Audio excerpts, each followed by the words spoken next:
Hello everyone, welcome to part 8 of our discussion of Cormac McCarthy's novel, No Country for Old Men. Just a reminder, please not to distribute any of these materials.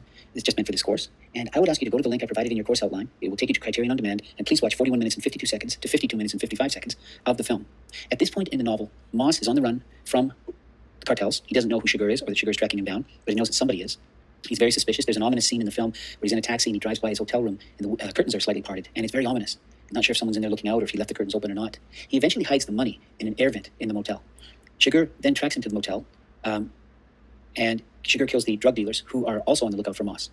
For Sugar, these drug dealers may have the same goal, but they're in his way. They made a choice somewhere in their past that put him in his way, and he has to eliminate them. He doesn't want anybody to know who he is, anybody who's potentially competent enough to cause problems, so he eliminates them. Then in the novel, we go back to page 105, and we go back to Sheriff Bell, and of course he's a few steps behind all of this. Let me read a passage. When Bell walked into the office, Torbert looked up from his desk, and then Rosen came over and laid a paper down in front of him. "Is this it?" Bell said. "Yes, sir." Bell leaned back in his chair to read, tapping his lower lip slowly with his forefinger. After a while, he put the report down. He didn't look at Torbert. "I know what's happened here," he said.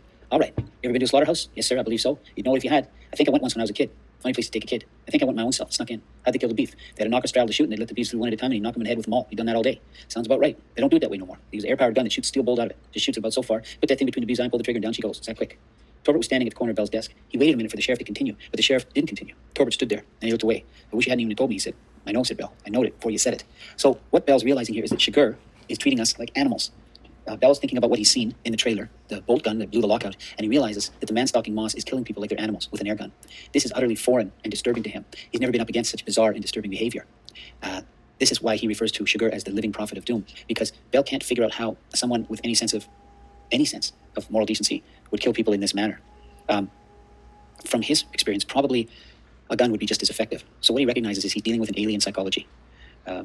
And of course, he never does catch up to Sugar. He never does learn Sugar's predeterministic view of the universe or the significance or symbolic significance of Sugar using a pneumatic air gun. He just knows it's extremely disturbing and, from his perspective, new and threatening and potentially good reason to leave his job in defeat. So I'd encourage you to go back and watch those timestamps again and see if you can pick anything up that we didn't catch the first time.